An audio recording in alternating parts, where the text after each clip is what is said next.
Let me take you outside Africa for a bit. There's no way we'll have this conversation and not talk about the geopolitical machinations of East versus West and how Africa is caught up in the middle. Russia-Ukraine war. American ambassador to the United Nations, Linda Thomas-Greenfield, suggested that Africans should pick a side. You cannot hang in the fence. Hanging on the fence means you're supporting Russia.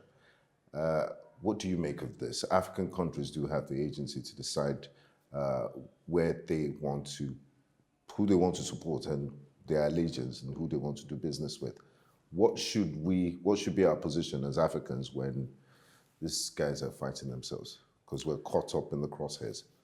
Well, I think one of the first things that Africans should say is that, we want to pick the side where there are no colonialists.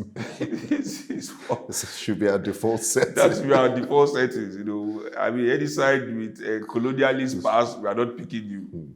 This should be our default setting.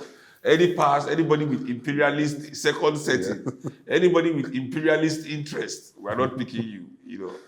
But that's not the way our leaders speak, and not the way the world works.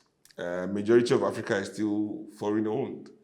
I say to people, one of the reasons why Nigerians are so poor is because 74% of our economy, I don't know if it's increased now or reduced, but in 2013, about 74% of our economy was under foreign control. From telecommunications, to oil, to whatever. Yeah, because we're always drumming the mantra of foreign investment. Foreign investment. So what is left for us as Nigerians?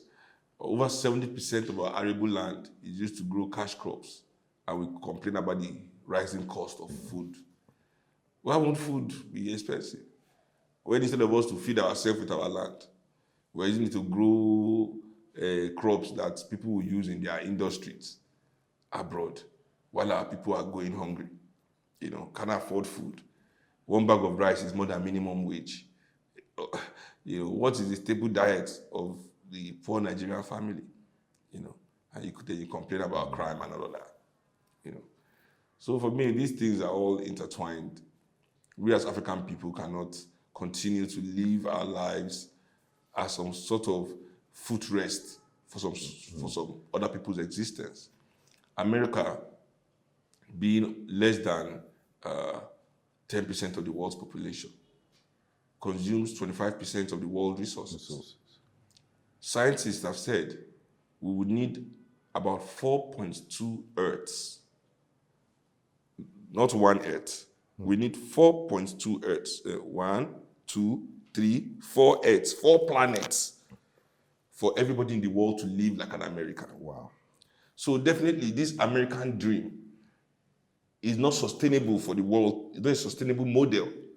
It's a dream where people are, 80% of the world, now listen to this, 80% of the world is hungry. Yes. The West threw away about $1 trillion worth of food last year. It's insane. And 80% of the world cannot eat. So this model doesn't work. Can really not be sustained. Pet care. This is one thing I like to point out to Africans. Or if I was there when this woman was speaking, I said, what model do you want us to support?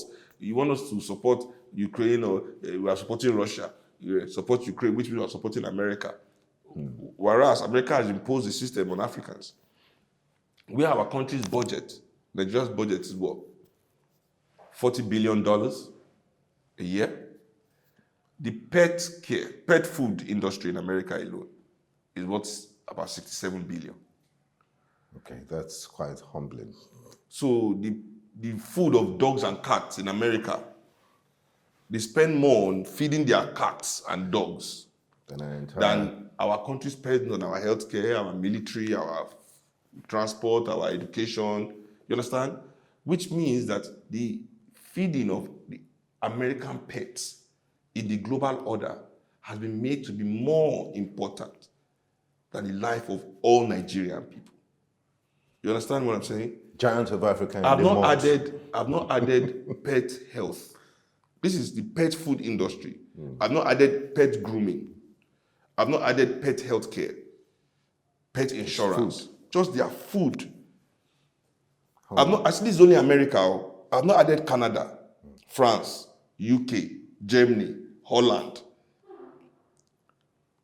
If we were to add all that, the market for pet food in all these countries, it would dwarf the entire African national budget for all African countries. It's quite humbling. So, what side is anybody telling us to pick where you have already put us beneath your pets, beneath your animals? Until we have African leaders who are willing to pick African side, who are willing to see that this is a travesty, not only of economics, but of humanity. That in some parts of this world, animals live better than the entire populations of certain countries. So we are not about picking sides. I don't care about what side is which, What I care about is restoring the dignity of African people so we live better than the pets of America. Quite humbling.